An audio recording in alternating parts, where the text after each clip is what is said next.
Rainfall situation कैसे होती है, रेनफॉल कैसे एक्चुअल में होता है।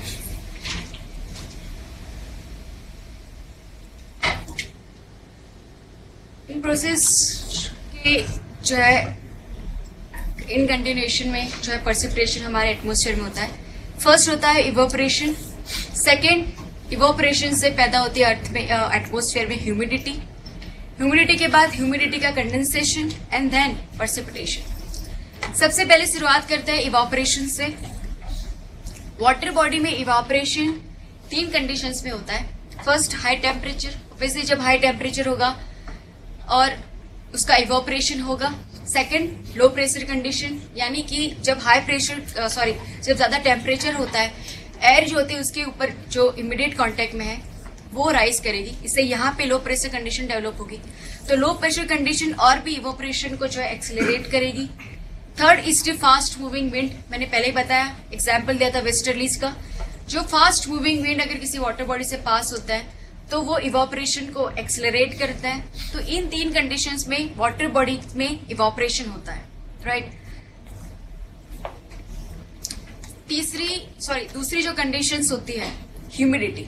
इवोपरेशन वाटर बॉडी से हो गया, अब वाटर के उसके ऊपर की जो एयर है उसके अंदर ह्यूमिडिटी आ गई, यानी वाटर मॉइस्चर आ गई। इस ह्यूमिडिटी को मेजर करने के लिए 2 टर्म्स हैं, एक है एब्सोल्यूट ह्यूमिडिटी और दूसरी है specific humidity. Absolute humidity actually एक यूनिट वॉल्यूम की मैं मॉइस्ट एयर लूं और उस मॉइस्ट एयर के अंदर कितने कंटेंट में वाटर मॉइस्चर है उस हिसाब से उसकी जो है एब्सोल्यूट ह्यूमिडिटी जो है मैं काउंट कर सकती। और ऐसे ही अगर कोई ड्राई यूनिट वॉल्यूम की एयर है और उस एयर के अंदर कितनी वाटर मॉइस्चर है वो मैं अगर काउंट करूं तो वो उसकी स्पेसिफिक ह्यूमिडिटी बनेगी। लेकिन ये दोनों टर्म से ये मॉइस्ट या ये ड्राई एयर पर्सिपिटेशन या रेनफॉल दे पाएगी कि नहीं वो मैं नहीं बता सकती, राइट। क्योंकि पर्सिपिटेशन कब होती है, जब किसी एयर में मॉइस्चर हो लेकिन मॉइस्चर इतने लेवल तक हो कि वो होल्ड ही ना कर पाए, तब अगर उस एयर के अंदर मैं मॉइस्चर ऐड करूं तब रेनफॉल होती है, राइट। यानी कि उस एयर की मॉइस्चर होल्डिंग कैपेसिटी का सैचुरेशन आ जाए, उसकी लिमिट आ जाए, तब तक अगर मॉइस्चर अगर मैं ऐड करती रहूं या ऐड होता रहे, तब ऐसे ही एयर जो है रेनफॉल दे पाती है। तो उसके लिए जो टर्म है या एक अलग सी मेजरमेंट है उसे रिलेटिव ह्यूमिडिटी कहते हैं। Relative humidity is a ratio between the moisture holding capacity of the air packet and the content of air moisture in it. यानी कि किसी भी एयर में उसकी मॉइस्चर उसके अंदर कितना है उसके कंपैरिजन में उसकी कैपेसिटी कितनी है, राइट। वो अगर मैं फाइंड कर लूं तो मुझे पता चलेगा कि वो एयर जो है वो रेनफॉल दे पाएगी कि नहीं, राइट। यानी कि रेनफॉल के लिए 2 चीज इंपॉर्टेंट है, एक तो temperature and the moisture content. जो एयर ज्यादा गर्म होती है उसकी मॉइस्चर होल्डिंग कैपेसिटी ज्यादा होती है और जो एयर ठंडी होती है उसकी मॉइस्चर होल्डिंग कैपेसिटी कम होती है, राइट। इसीलिए अगर मुझे किसी भी एयर से रेनफॉल चाहिए तो मैं 2 कंडीशन से रेनफॉल ला सकती हूँ। एक तो मैं उस एयर के अंदर मॉइस्चर जो है मैं ऐड करती जाऊं और उसकी मॉइस्चर होल्डिंग कैपेसिटी की लिमिट आ जाए, वो सैचुरेशन पे पहुंच जाए, राइट। उसके बाद वो एयर जो है वो रेनफॉल दे पाएगी। या फिर दूसरी कंडीशन से मैं ये कर सकती हूँ कि उस एयर में मॉइस्चर जो है वो वैसे की वैसे रहने दूं, बट उसकी मॉइस्चर होल्डिंग कैपेसिटी वो मैं कम कर दूं और इतनी हद तक मैं कम कर दूं कि उसकी जो भी एग्जिस्टिंग मॉइस्चर है वो ही उसके सैचुरेशन लेवल पर आ जाए, राइट। तो 2 कंडीशन से मैं कोई भी एयर पैकेट से बारिश आ सकती है। अब एयर पैकेट की मॉइस्चर होल्डिंग कैपेसिटी कैसे कम करते हैं, उसका टेम्परेचर कम कर दो, राइट। क्योंकि वार्म एयर ज्यादा होल्ड कर पाएगी, कोल्ड एयर कम होल्ड कर पाएगी मॉइस्चर। तो अगर कोई एयर का सडन अपलिफ्टमेंट हो जाएगा, राइट, फोर्सफुल अपलिफ्टमेंट हो जाएगा, उसका टेम्परेचर कम हो जाएगा, उसकी होल्डिंग कैपेसिटी कम हो जाएगी और ऐसी एयर जो है बारिश दे पाती है। तो इसी तरीके की उसकी कैपेसिटी के कंपैरिजन में उसका मॉइस्चर कंटेंट फाइंड करता है, उसे रिलेटिव ह्यूमिडिटी कहता है। अब ह्यूमिडिटी का कंडेंसेशन हो जाता है और बनते हैं क्लाउड्स। क्लाउड्स के इन तरीके के टाइप्स जो है हमारे एटमॉस्फेयर में पाए जाते हैं। हाइट के हिसाब से इन क्लाउड्स के 3 पार्ट्स हैं।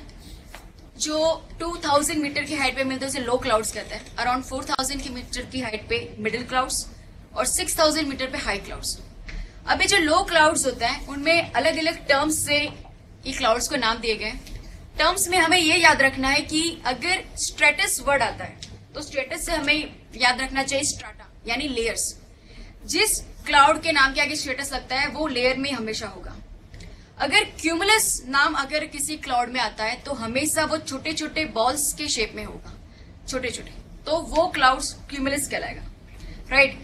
अगर वो मिडिल क्लाउड्स है तो उसके आगे अल्टो लगेगा, और वो हाई क्लाउड्स है तो उसके आगे सीरस लगेगा, राइट।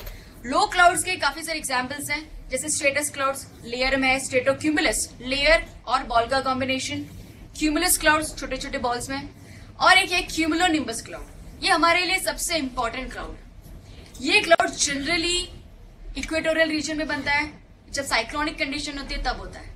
यानी कि ये जो क्लाउड होता है वो बहुत ही ज्यादा वार्म और बहुत ही ज्यादा मॉइस्चर वाली जो एयर होती है वो सुपर हीटेड होकर जब ऊपर जाती है तब ऐसी एयर में बहुत ही ज्यादा मॉइस्चर होने की वजह से बहुत ही ज्यादा लेटेंट हीट ऑफ इवेपोरेशन भी उसे मिलता है, और ऐसी एयर बहुत ही ज्यादा हाइट जो है कवर कर पाती है, बहुत ही ऊपर तक जाती है, और बहुत ही ज्यादा मॉइस्चर होने की वजह से इस तरीके का इलोंगेटेड क्लाउड जो है वो कवर करती है, और इस तरीके के क्लाउड को क्यूमुलोनिम्बस क्लाउड कहा जाता है। जब भी ये क्लाउड फॉर्मेशन होता है उसका मतलब ये होता है कि बहुत ही ज्यादा हेवी रेनफॉल, लाइटनिंग और साइक्लोनिक कंडीशन में रेनफॉल होगी यहाँ पे, राइट। यानी कि ये cloud indicates the absolute instability की कंडीशन, राइट। उसके बाद मिडिल क्लाउड्स अल्टो क्यूमुलस यानी मिडिल में है और क्यूमुलस शेप में है, alto stratus middle cloud in layers, cirrus cloud height पर है और क्यूमुलस शेप में, सीरल स्ट्रेटस यानी high clouds and in layers, and cirrus cloud सिर्फ हाई रेडिफाइड क्लाउड्स। तो this are all types of cloud. उनकी टर्मिनोलॉजी आप याद रख लीजिए तो आपको पता चल जाएगा वो किस हाइट पर और किस शेप के। 4 तरह की हमारे एटमोस्फेयर में, हमारे पूरे वर्ल्ड में 4 तरह की रेनफॉल होती है। एक है कन्वेक्शनल रेनफॉल। कन्वेक्शनल रेनफॉल जैसे कि हमने इक्वेटर पे देखा, कन्वेक्शनल मूवमेंट ऑफ एयर होनी चाहिए, वर्टिकल मूवमेंट ऑफ एयर। यहाँ पे जो सरफेस है बहुत ही ज्यादा हॉट होगा, बहुत ही ज्यादा गर्म हो जाएगा, उसके ऊपर की इमीडिएट एयर ऑब्वियसली हीट होगी, गर्म होगी, एक्सपैंड होगी, लाइटर होगी, और वो इस तरह से ऊपर होती जाएगी। और इस तरह अगर कोई वार्म मॉइस्ट एयर अगर ऊपर जाती है, उसका कंडेंसेशन होता है, क्यूमुलोनिम्बस क्लाउड क्रिएट होता है और यहाँ पे बारिश होती है। ऐसी रेनफॉल को कन्वेक्शनल रेनफॉल कहते हैं। इक्वेटोरियल रीजन में हर शाम को इस तरीके की रेनफॉल जो है वो होती है। ओरोग्राफिक रेनफॉल, जैसे मैंने बताया कि अगर किसी एयर को मुझे उसमें से रेनफॉल चाहिए तो मैं उसकी इस तरह से यहाँ पे तो मॉइस्चर ऐड होती जाती है। अगर मुझे उसके मॉइस्चर ऐड नहीं करनी लेकिन उसकी कैपेसिटी कम करनी है तो मैं उस एयर को अपलिफ्ट करूंगी, फोर्सफुली अपलिफ्टमेंट अगर उसका होगा वो बहुत ही जल्दी सडन उसके टेम्परेचर जो है वो फॉल हो जाएगा और उसके मॉइस्चर होल्डिंग कैपेसिटी कम होती जाएगी। यहाँ पे अगर कोई एयर पार्सल पास हो रही है, बीच में एक माउंटेन बैरियर आ गया है तो वो उसका फोर्सफुल अपलिफ्टमेंट चालू होगा, वो राइज करेगी और इसके राइज होने से उसका जो टेम्परेचर है वो कम होता जाएगा, उसकी मॉइस्चर होल्डिंग कैपेसिटी कम होती जाएगी और उसके जितनी भी उसके अंदर मॉइस्चर है वो भी सैचुरेशन लेवल पर आ जाएगी। और इसीलिए यहाँ पे माउंटेन के इस रीजन में ये एयर जो है वो बारिश देगी। ये एयर उसका सारा मॉइस्चर जो है वो यहीं पे वो है बारिश के तौर पे उसको दे देती है। जब वो माउंटेन क्रॉस करके इस साइड पे जाती है वो पूरी ड्राई हो जाती है, तो सारा मॉइस्चर यहाँ पे बारिश बनके गिर चुका होता है और ऐसी एयर इस रीजन में कोई भी बारिश नहीं हो पाती। तो इसलिए माउंटेन की जिस साइड पे रेनफॉल होता है, राइट, उससे हम विंडवर्ड साइड कहते हैं।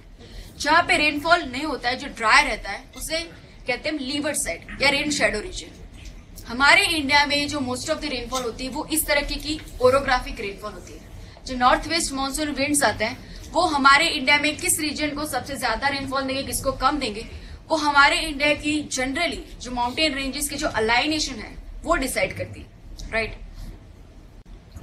तीसरे टाइप के रेनफॉल इसे साइक्लोनिक रेनफॉल कहते हैं। साइक्लोनिक रेनफॉल यानी ट्रॉपिकल रीजन में जो ट्रॉपिकल साइक्लोन्स आते हैं, राइट, जैसे हमारे बे ऑफ बंगाल में आते हैं, तो ऐसे साइक्लोन्स जब वाटर बॉडी पे डेवलप होते हैं, वो साइक्लोन्स वहां पे क्या होता है कि इस वाटर बॉडी का टेम्परेचर बढ़ जाता है और यहाँ पे लो प्रेशर सिस्टम क्रिएट होती है और एयर जो है ऐसी स्पाइरल कंडीशन में ऊपर जाती है। और यहाँ पे क्योंकि ये वाटर बॉडी है, बहुत ही ज्यादा मॉइस्चर इस साइक्लोन को मिलती रहती है, राइट। और ये जो साइक्लोन होते हैं बहुत ही स्विफ्ट होते हैं, बहुत ही फास्ट और बहुत ही इंटेंस लो प्रेशर सिस्टम होती है। ये अगर सिस्टम किसी कोस्टल एरिया में पहुंच जाती है तो वहां पे भी ये बहुत ज्यादा बारिश देते हैं। तो इस तरह के कि साइक्लोन की वजह से जो रेनफॉल आती है उसे साइक्लोनिक रेनफॉल कहते हैं। जो हमारे इंडिया के ईस्टर्न कोस्ट पे जनरली लेट समर में आती है, even in the Orissa and the Andhra Pradesh region जो होती है वो साइक्लोनिक रेनफॉल होती है। Fourth is the frontal rainfall. Frontal यानी कि फ्रंटल साइक्लोन। जैसे ट्रॉपिकल रीजन में ट्रॉपिकल साइक्लोन्स आते हैं, वैसे टेम्परेट रीजन में एक अलग तरीके के साइक्लोन्स आते हैं, जिसे फ्रंटल साइक्लोन या टेम्परेट साइक्लोन कहते हैं। इस साइक्लोन्स में हमें आगे ही अभी इस लेक्चर में देखेंगे, लेकिन फॉर द टाइम बिंग इतना आप समझ लीजिए कि फ्रंटल रेनफॉल में एक्चुअल में क्या होता है कि यहाँ पे एक बड़ी सी कोल्ड एयर का पैकेट रहता है और यहाँ पे बहुत बड़ा वार्म एयर का पैकेट रहता है, और इन दोनों में इंटरेक्शन होता है, एक दूसरे को पुश करते हैं। अगर कोल्ड एयर मास जो है वो बहुत ही ज्यादा अगर ये वार्म एयर को पुश करेगा तो वार्म एयर जो है ऊपर अपलिफ्ट हो जाएगी।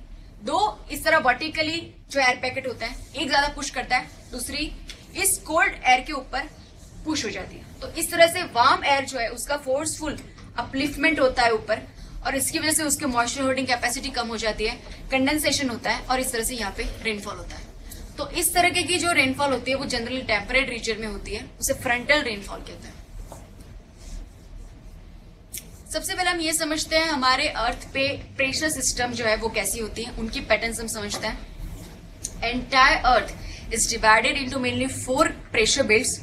ये जो प्रेशर बेल्ट्स का हम डायग्राम देखेंगे एक कंटिन्यूसली होगा, बट इन एक्चुअल में हमारे प्रेशर बेल्ट जो है इतने कंटिन्यूशन नहीं होते, एक पैकेट्स होते हैं, लो प्रेशर के पैकेट्स होते हैं, हाई प्रेशर के पैकेट्स होते हैं। तो इसी तरह हमारे प्रेशर सिस्टम जो है डेवलप हुई होती है, बट सिंप्लीफिकेशन इन अंडरस्टैंडिंग हमें बेल्ट की तरह से अज्यूम करते हैं। प्रेशर 2 तरीके से जो है वो बन सकता है, एक है थर्मली इंड्यूस और दूसरा है डायनामिकली इंड्यूस। थर्मली इंड्यूस यानी कि टेम्परेचर की वजह से अगर लो प्रेशर क्रिएट हो रहा है, जैसे कि इक्वेटोरियल रीजन में, राइट, ग्राउंड का बहुत ही ज्यादा गर्म होना और उसकी वजह से ऊपर की एयर का राइज होना, और यहाँ पे उस एयर की राइज होने की वजह से जो नीचे वैक्यूम क्रिएट होता है, जो लो प्रेशर क्रिएट होता है, उसे कहते हैं थर्मली इंड्यूस लो प्रेशर सिस्टम। लेकिन दूसरा जो सिस्टम है डायनामिकली प्रेशर सिस्टम, यानी कि जैसे हमने देखा साइक्लोनिक कंडीशन है फ्रंटल साइक्लोन में, अगर एयर का फोर्सफुल अपलिफ्टमेंट होता है, ना कि रीजन है टेम्परेचर, बट कोई और रीजन की वजह से उसका अगर अपलिफ्टमेंट हो रहा है तो वहां पे लो प्रेशर सिस्टम क्रिएट होगा। तो ऐसा जो लो प्रेशर सिस्टम है उसे डायनामिकली इंड्यूस लो प्रेशर सिस्टम कहता है। विद एग्जाम्पल अभी हम देखेंगे, इस तरीके के अर्थ पे 4 बेल्ट पाए गए। First is the equatorial low pressure belt, यहाँ पे सब ट्रॉपिकल हाई प्रेशर बेल्ट, सब polar low pressure belt and polar highs. अभी यहाँ पे जो एरोज है उसे हम इस पे अगर हम अभी हमें ध्यान नहीं देना है, राइट, सिर्फ हमें ये जो हॉरिजॉन्टल बेल्ट है उस पर आप ध्यान दीजिए।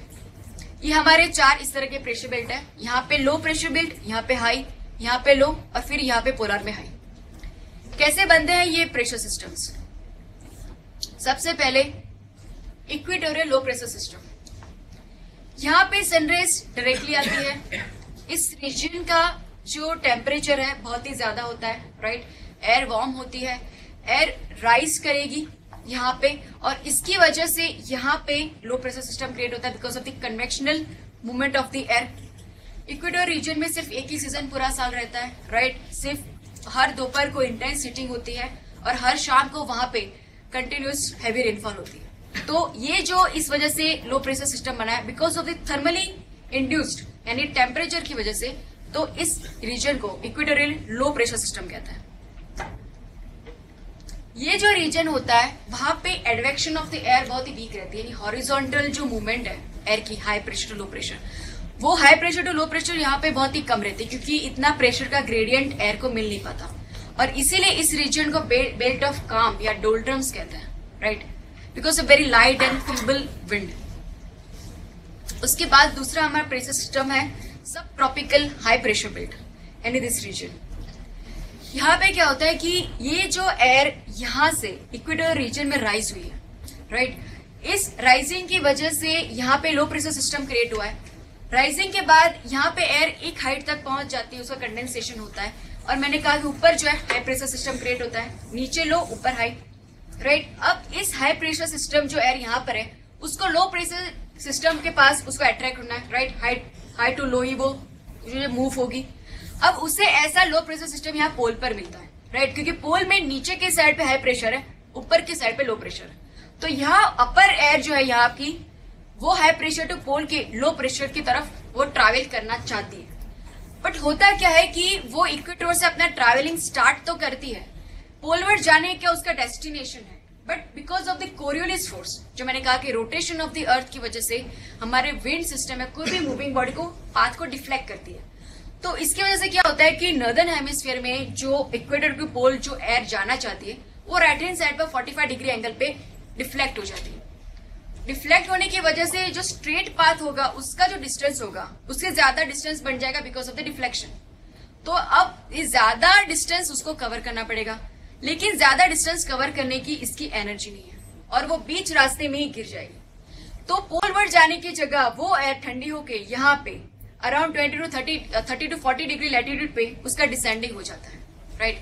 और इसकी वजह से यहाँ पे डिसेंडिंग ऑफ द एयर, यहाँ पे एंटी साइक्लोनिक या हाई प्रेशर कंडीशन जो है इस लैटिट्यूड पे क्रिएट होती है। यानी कि ये जो लो हाई प्रेशर कंडीशन है वो थर्मली इंड्यूस नहीं है, डायनामिकली इंड्यूस्ड है, राइट। और इसीलिए इस रीजन को सब ट्रॉपिकल हाई प्रेशर जोन कहते हैं। इस रीजन को हॉर्स लैटिट्यूड भी कहते हैं। हॉर्स लैटिट्यूड इसलिए कहते हैं क्योंकि पुराने जमाने में जब ऐसे सी वेसल्स थे जो विंड के हिसाब से चलते थे, राइट, विंड के फोर्स पे चलते थे, तो ऐसे जो वेसल्स थे वो हॉर्स की इंपोर्ट एक्सपोर्ट करते थे।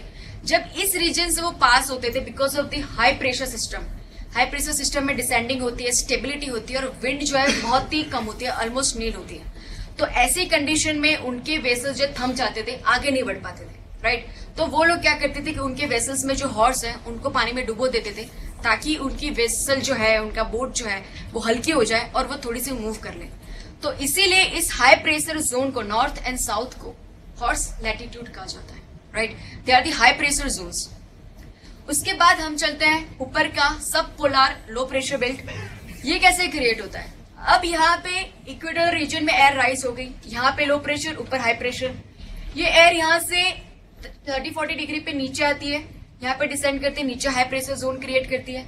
अब ये हाई प्रेशर जोन में मैंने कहा था कि कहीं पे भी हाई प्रेशर होता है तो एयर अलग अलग डायरेक्शन में जो उसका डाइवर्जेंस होता है। कुछ एयर यहाँ पे फिर से इस लो प्रेशर में जो है अट्रैक्ट होती है और ये पूरा सेल जो है उसे कंप्लीट करते हैं, जिसे हेडली सेल कहते हैं। हेडली नाम के जोग्राफर ने फाइंड किया था, इसलिए उसको हेडली सेल कहते हैं।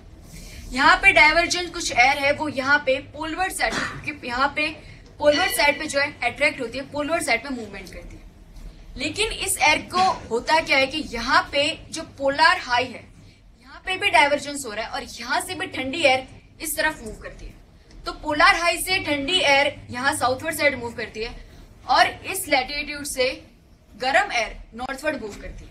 तो उसकी वजह से यहाँ पे उन दोनों के बीच में ऐसा कोलिजन होता है कि ठंडी एयर वार्म एयर को पुश करती है और वार्म एयर ठंडी एयर से ज्यादा लाइट होने की वजह से उसका जो है यहाँ पे अपलिफ्टमेंट हो जाता है और वार्म एयर यहाँ पे बिकॉज इस तरह से फोर्सफुली अपलिफ्ट होती है, यहाँ पे लो प्रेशर सिस्टम जो है क्रिएट होता है, डायनामिकली इंड्यूस्ड, राइट। तो उस रीजन को सब पोलर लो प्रेशर सिस्टम कहते हैं।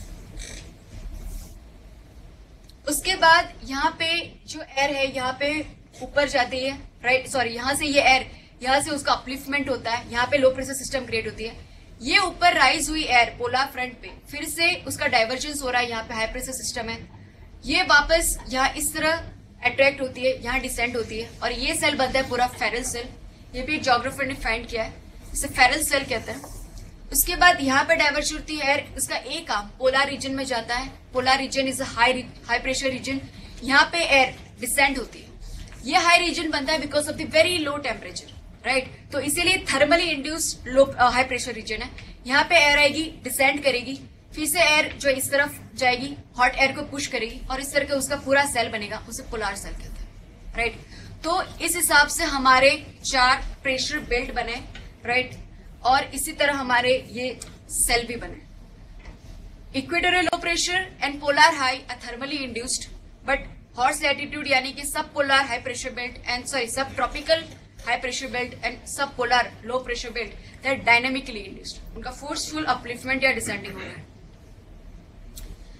अब ये जो प्रेशर सिस्टम हो रहा है उसी की वजह से हमारे अर्थ पे विंड सिस्टम डेवलप होगी, राइट। जैसे एडवेक्शन में मैंने बताया कि एयर जो high pressure to low pressure move करेगी, इसीलिए इस तरह के pressure difference high low create हो रहा है, और इसी की वजह से हमारे अर्थ पे विंड सिस्टम जो है डेवलप करेगी, विंड का फ्लो जो है वो डेवलप होगा। हमारे अर्थ के विंड को दो पार्ट में डिवाइड किया गया है। One is the permanent wind और सेकंड है वेरिएबल विंड। परमानेंट विंड के एक ही जो टाइप है उसे प्लैनेटरी विंड्स कहते हैं।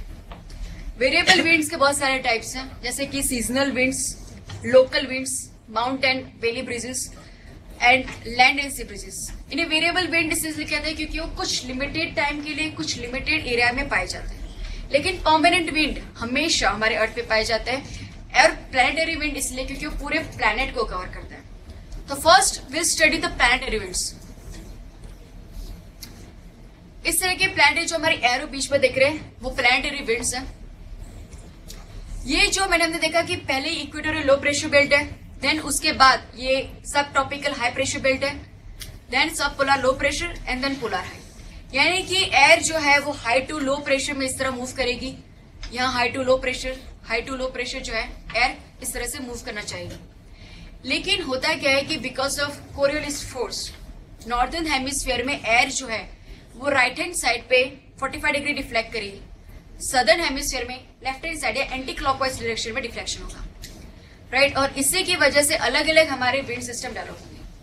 जो ट्रॉपिकल रीजन में जो पाई जाती है उस विंड को ट्रॉपिकल ईस्टर्ली कहते हैं। ईस्टर्ली इसलिए क्योंकि वो ईस्ट डायरेक्शन से जो है ओरिजिनेट होती है, राइट। अगर हम यहाँ से देखें तो नॉर्थ ईस्ट से लेके साउथ वेस्ट तक ये जाएगी, यहाँ पे साउथ ईस्ट से लेके नॉर्थ वेस्ट तक ये मूव करेगी, राइट।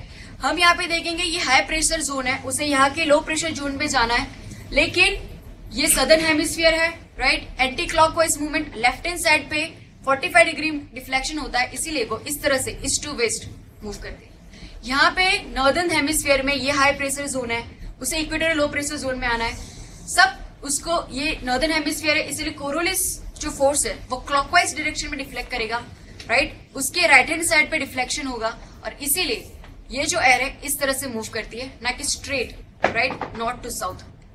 तो ये जो विंड है उसे ट्रॉपिकल ईस्टर्ली या ट्रेड विंड्स कहा जाता है। उसके ऊपर के जो विंड्स हैं जो सब ट्रॉपिकल हाई प्रेशर टू सब पोलर लो प्रेशर में जाना चाहते हैं, उस विंड को वेस्टर्लीज कहते हैं, क्योंकि वो वेस्ट टू ईस्ट मूव करते हैं। जिस डायरेक्शन से जो विंड है वो ओरिजिनेट होता है उसी से उसका नाम बनता है, राइट। वेस्टर्ली हमेशा वेस्ट से ओरिजिनेट होगा, ट्रेड विंड्स इस साइड से ओरिजिनेट होंगे। तो इसी तरह से ये भी नॉर्दर्न हेमिस्फीयर में है, क्लॉकवाइज डिफ्लेक्शन, इसका anti clockwise deflection. Polar easterly जो है वो पोलर हाई से सब पोलर लो की तरफ फ्लो करते हैं, इसका भी जो है क्लॉकवाइज डिफ्लेक्शन, इसका एंटी क्लॉकवाइज डिफ्लेक्शन। और ये ईस्ट टू वेस्ट, ये भी ईस्ट टू वेस्ट इस तरह से फ्लो करते हैं, राइट। सबसे पहले स्टडी करते हैं ट्रॉपिकल ईस्टर्ली या ट्रेड विंड्स को। यहाँ पे सब पोलर ट्रॉपिकल हाई से सब ट्रॉपिकल हाई प्रेशर से यहाँ इक्वेटोरियल लो प्रेशर पे एयर जो है कन्वर्ज होती है, दोनों साइड से एयर आ रही है, राइट। और यहाँ पे उनका कन्वर्जेंस हो रहा है, इसीलिए इस बेल्ट को इंटर ट्रॉपिकल कन्वर्जेंस जोन्स कहते हैं, राइट। ये जो जोन होता है, जैसे मैंने पहले बताया कि लो प्रेशर रीजन है, और ये जो कन्वर्जिंग एयर है उनका राइजिंग होगा और क्यूमुनिम्बस जो है क्लाउड्स बनेंगे और रेनफॉल होगा, राइट। जो ट्रॉपिकल डेजर्ट, जब हमने ओशन करंट में कोल्ड करंट्स देखा था, तब मैंने कहा था कि कोल्ड करंट्स जो होते हैं वो उनको डेसिकेटिंग इफेक्ट देते हैं। लेकिन हमारे ट्रॉपिकल रीजन के वेस्टर्न कोस्ट पे जो ट्रॉपिकल इस तरह के डेजर्ट्स जो पाए जाते हैं, उनका सबसे मेन रीजन होता है कि ट्रॉपिकल विंड्स मैंने कहा कि ये ट्रेड विंड्स होता है या ट्रॉपिकल ईस्टर्लीज, वो ईस्ट टू वेस्ट मूव करते हैं, राइट। यानी ईस्ट टू वेस्ट उनकी मूवमेंट की वजह से जब वो वेस्टर्न कोस्ट तक आएंगे उनमें सारा मॉइस्चर जो है वो खत्म हो चुका होता है, क्योंकि वो लैंड रीजन से पास होते हुए आएंगे, राइट। जितना भी मॉइस्चर होगा वो लैंड में ईस्टर्न कोस्ट में ही बारिश कर देंगे। इस लैंड में पास होते हुए जब वो वेस्टर्न कोस्ट तक पहुंचेंगे उनका मॉइस्चर खाली हो जाता है, वो ड्राई हो जाता है। और इसीलिए हमारे वेस्टर्न जो ट्रॉपिकल रीजन की जो वेस्टर्न कोस्ट है वहां पे डेजर्ट्स पाए जाते हैं। इन्हें इसीलिए ट्रॉपिकल डेजर्ट्स को ट्रेड विंड डेजर्ट भी कहा जाता है, क्योंकि वो ऑफशोर ट्रेड विंड की वजह से बने होते हैं। तो this is the first reason कि ट्रॉपिकल डेजर्ट्स जो होते हैं वो वेस्टर्न कोस्ट पे पाए जाते हैं। वैसे भी मॉइस्चर कम है, बारिश कम हो रही है, ऊपर से वहां पे कोल्ड करंट पास होता है, तो कोल्ड करंट जितनी भी मॉइस्चर है उसको भी ड्राई कर देते हैं, राइट। जैसे कैलिफोर्नियन करंट यहाँ पे सोनोरन डेजर्ट या मोहावे डेजर्ट को ड्राई करता है। पेरुविन करंट जो अतकामा डेजर्ट को ड्राई करता है। Canary currents to Sahara desert. Benguela cold current जो है नामीब डेजर्ट को ड्राई करता है। वेस्टर्न ऑस्ट्रेलियन करंट जो है यहाँ पे बहुत सारे ऑस्ट्रेलिया के डेजर्ट है, great Australian desert, great Elizabeth desert and Simpson desert, तो बहुत सारे डेजर्ट है यहाँ पे, उन सबको ये जो है ड्राइंग इफेक्ट देता है। तो सेकंड रीजन क्यों ट्रॉपिकल जो ये रीजन हमारे डेजर्ट है उस वेस्टर्न कोस्ट पे, right. First of all because of the offshore trade winds. Second उन वेस्टर्न कोस्ट पे कोल्ड करंट पास हो रहे हैं, राइट, वो भी ड्राइंग इफेक्ट देते हैं। तो इसकी वजह से वहां पे कोल्ड जो है हमारे वेस्टर्न कोस्ट पे डेजर्ट्स डेवलप हुए। मेन फ्रॉम 13 में क्वेश्चन आ चुका है।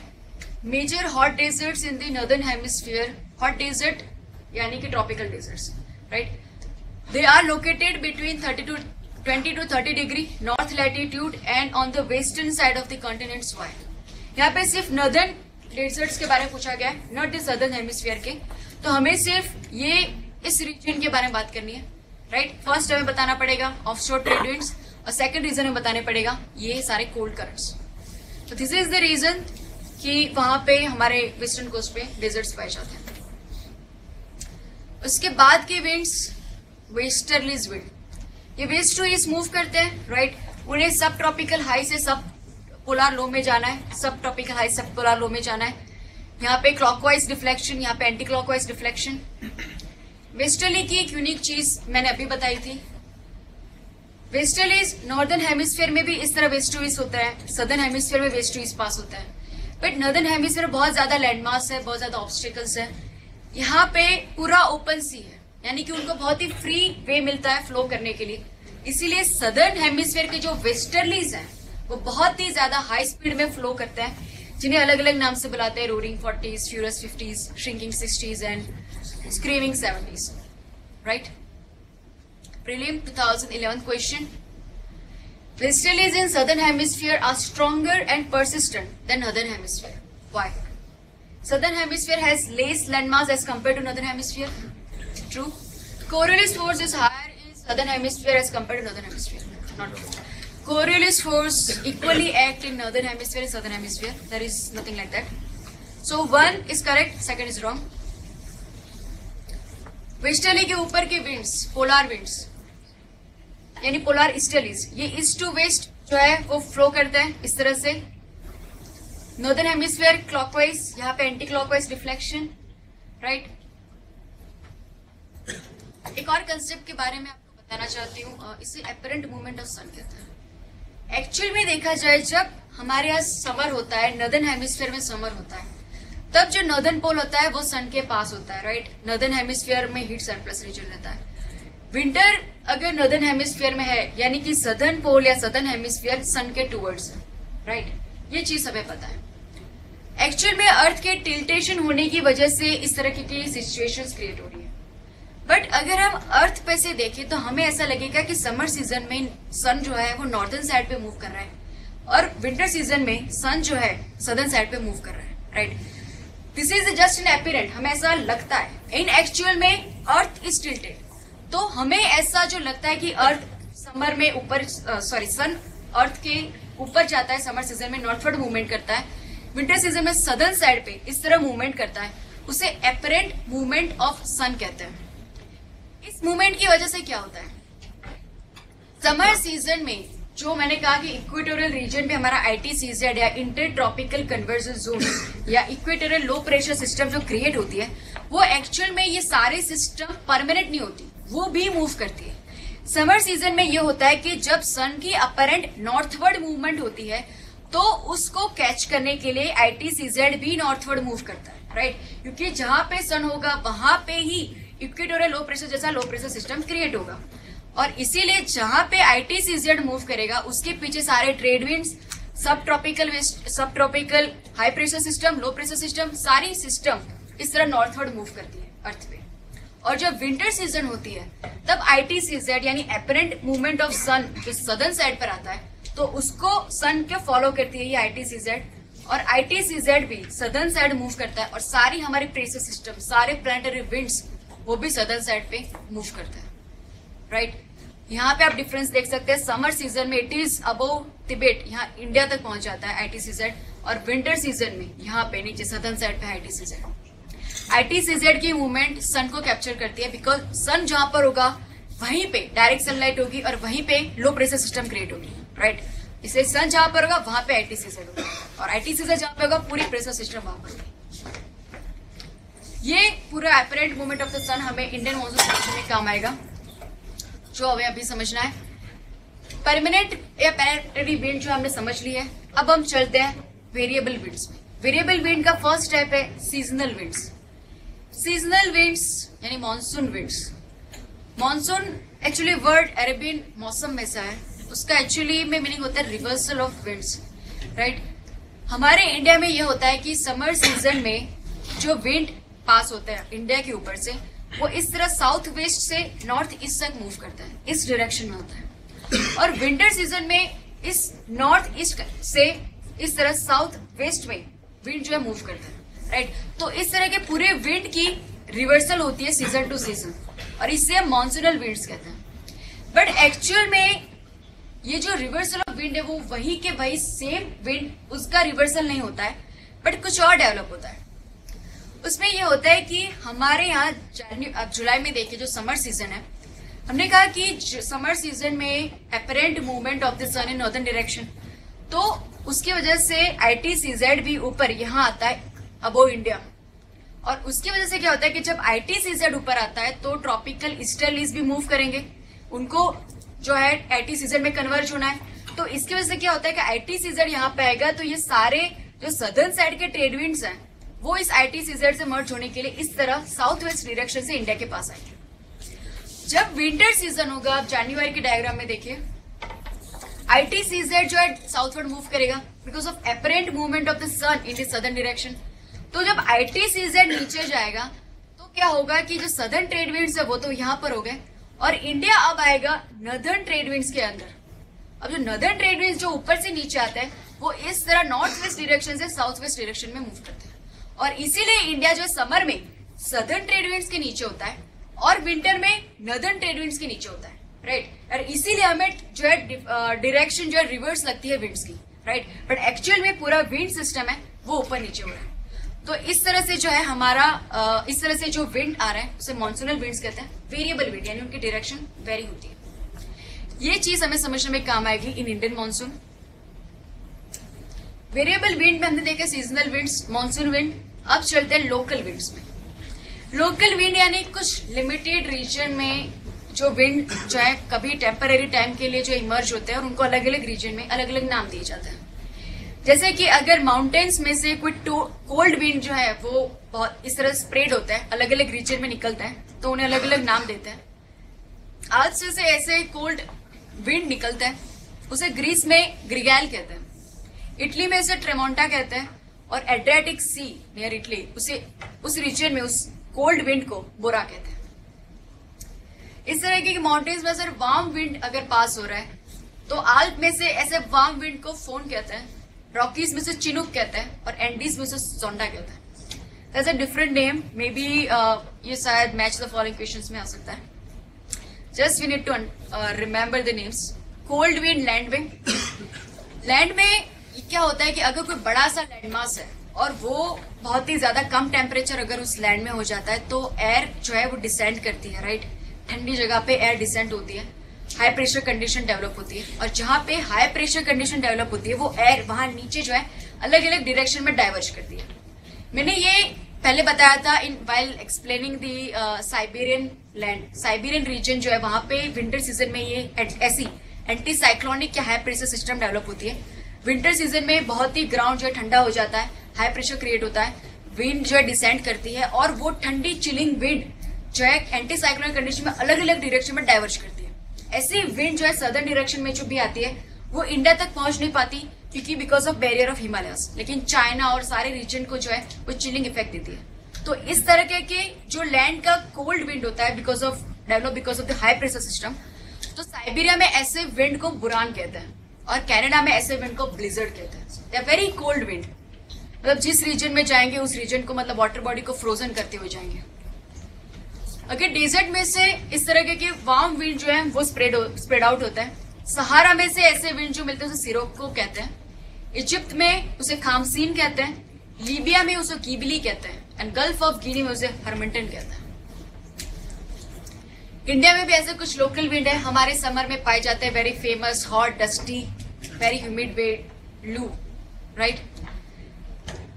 और एक फिनोमेना जिसे प्री मानसून थंडरस्टॉर्म कहते हैं। यानी इंडिया में क्या होता है कि जब हमारे मानसून की शुरुआत होती है उससे पहले, यानी कि हमारे सदर्न वेस्टर्न मानसून के विंड इंडिया में एंटर होते हैं, उससे पहले क्या होता है कि समर सीजन में बहुत ही इंटेंसिटी हो जाती है। तो कई लोकलाइज जगह पे बहुत ही ज्यादा अगर इंटेंस लो प्रेशर सिस्टम डेवलप हो गई तो कन्वेक्शनल रेनफॉल हो सकती है। Because of heating of the ground air ऊपर जाएगी और उस लिमिटेड रीजन में थोड़ी सी एयर जो है बारिश होगी, तो उसे प्री मानसून थंडरस्टॉर्म कहते हैं। ये मानसून के ऑनसेट से पहले कहते हैं, राइट। तो ऐसे मानसून ज्यादा कॉमन है बिहार और वेस्ट बंगाल में, जिसे वो लोग काल बैसाखी कहते हैं। कर्नाटका में उसे ब्लोसम शॉवर कहते हैं और केरला में उसको मैंगो शॉवर कहते हैं। विंड सिस्टम में परमानेंट विंड हो गए, वेरिएबल विंड में सीजनल विंड्स, लोकल विंड्स हो गए। अब दो और टाइप से विंड पड़ने, जिसे माउंटेन वैली ब्रिज या लैंड सी ब्रिजेस कहते हैं। Mountain bridges very easy. Actually mountain या हिली रीजन्स में ये होता है कि जब नाइट टाइम होती है तो टॉप की जो एयर है वो ज्यादा जल्दी ठंडी हो जाती है कंपेयर टू वैली। हमने वैली इन्वर्जन में ही देखा था। तो ये जो एयर है ज्यादा ठंडी हो गई है कंपेयर टू वैली, तो ये कोल्ड एयर जो है ज्यादा हैवी हो जाएगी और वो हैवी एयर जो है नीचे वैली की तरफ गशिंगली जो है नीचे डिसेंड करेगी, राइट, और इसकी वार्म एयर को अपलिफ्ट करेगी। तो इसी तरह से जो नाइट टाइम में टॉप से वैली तक जो एयर पास होती है उसे माउंटेन ब्रिज कहते हैं, राइट। जैसे हमने कहा था कि ऐसी विंड की वजह से फ्रोस्ट वाइट होता है, एग्रीकल्चर को डैमेजिंग इफेक्ट होती है। वैली ब्रिज यानी कि डे टाइम में उससे उल्टा होता है। यहाँ पे टॉप में रीजन में जो एयर है बहुत ही ज्यादा जल्दी गर्म हो जाती है कंपेयर टू वैली। तो ये होगा कि यहाँ पे एयर ठंडी है, यहाँ पे एयर गर्म है, यहाँ पे हाई प्रेशर सिस्टम, यहाँ पे low pressure system. High to low pressure system में एयर मूव करेगी, वैली टू माउंटेन एयर जो है मूव करेगी, इसीलिए इस तरह के विंड को वैली ब्रिज कहते हैं। अब चलते हैं लैंड एंड सी ब्रिजेस, उसमें भी सिमिलर कंसेप्ट है।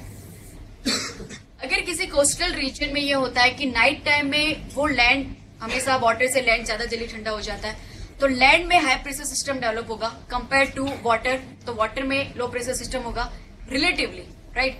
तो high pressure to low pressure air move करेगी, तो लैंड नाइट टाइम में लैंड से इस वाटर की तरफ जो एयर की मूवमेंट होती है उसे लैंड ब्रिजेस कहते हैं।